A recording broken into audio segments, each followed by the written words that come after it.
I'm Wendi Faircloth, Training Director at Villa La PAWS. This month's training tip is how to introduce a kitty into your household with dogs. I just recently adopted this little kitty. I named him Carrot. I adopted him from Lost Our Home, and I'm going to give you a few tips on how I made the transition of him into my household. And my dogs have never had a cat in the household, so it was very new to them to get introduced to this little guy.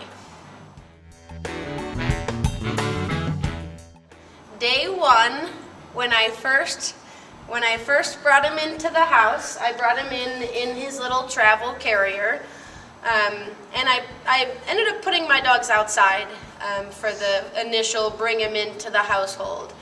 I got him all set up into a spare bedroom. I put his litter box, his food and water in there, and I closed the door and I just let him hang out in that room, getting just the sense of the household. And so my dogs could come in and they knew something new was in the household, but they couldn't get to him and they could smell him from underneath the door. So that was their first experience, is just in taking in his scent.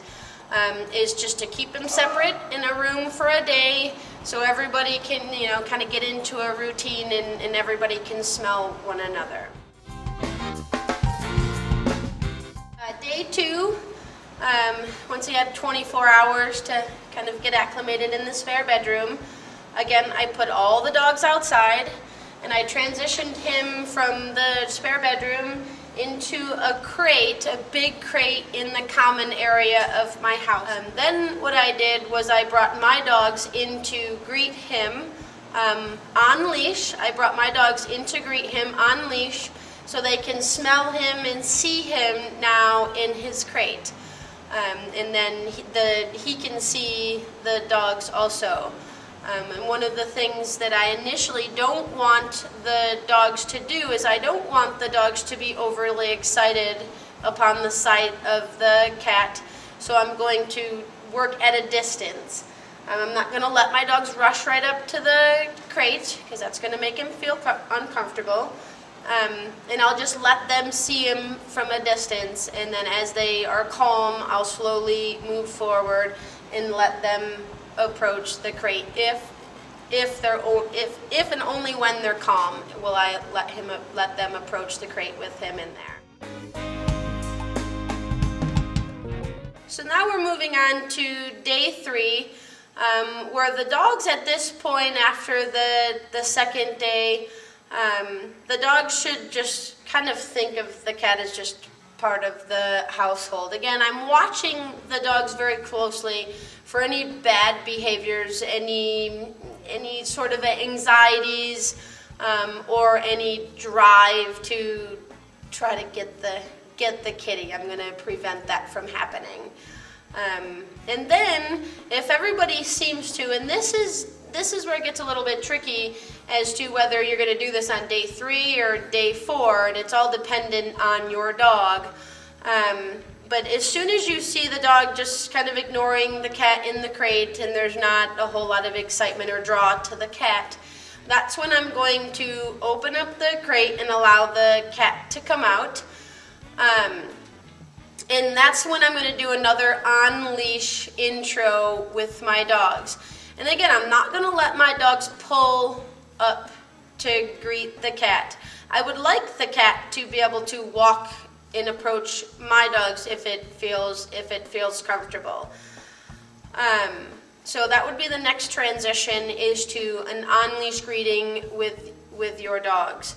If your dog gets super excited upon the presence of the cat, this is going to obviously be a much slower process until the dog and the cat just seem to kind of get along with no issues at all.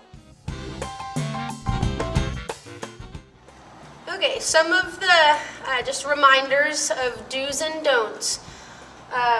One thing we need to do for sure is just to try to squelch our dog's excitement about the presence of the cat. So we do want the dogs to be calm anytime that they're in the presence of the cat.